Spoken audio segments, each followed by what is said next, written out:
Thursday, the 29th of June, and I'm looking at a nice bit of midweek mileage for this Thursday, maybe somewhere in the region of 50 to 55 miles. It's hilly. I've left Sowerby Bridge, Sowerby Village, and I'm climbing towards Blackstone Edge.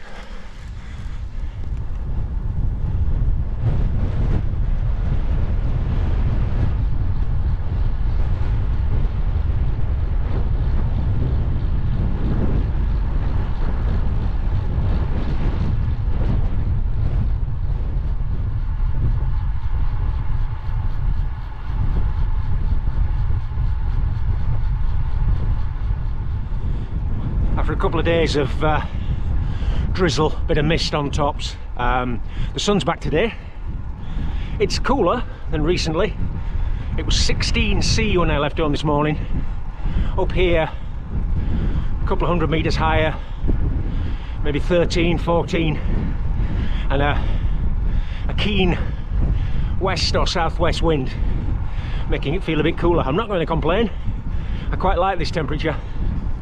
Warm enough for shorts and short sleeves, but no fear of heat exhaustion.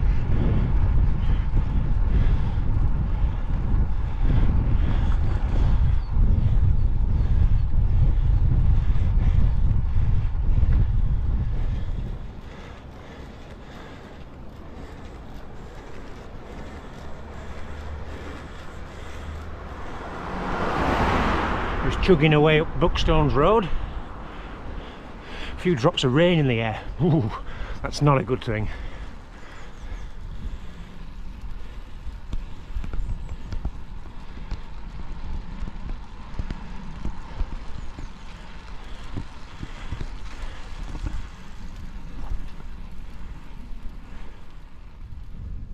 Now I'm on top of a hill. It might be called Scouthead or Scout Hill, but it's in between Delph and Oldham.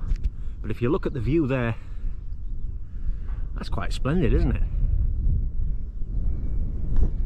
In that direction it's less splendid because that's Oldham and Greater Manchester. One for the cityscape fans. And after this now it's a quick descent. Interesting, the wind's switching around quite a bit, but a quick descent down to Delph. And then I'll be climbing, I think it's called Grange Road, back up to Grange Bar.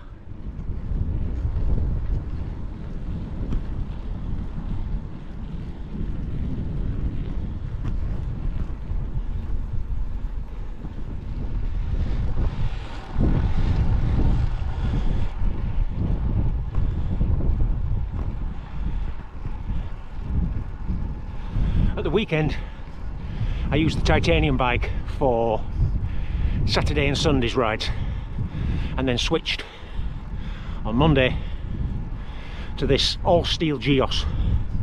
And it's very interesting moving between materials. I mean, I know the geometries are different, the frame designs are different, but the steel, particularly the steel fork versus the carbon fork, it has completely its own way of responding to fast descents, I would say. There's a way that it goes into corners, the way that it soaks up road bumps and buzz. It's very reassuring. I find it, you get that kind of road feel without being shaken to your core, as some old aluminium forks used to do.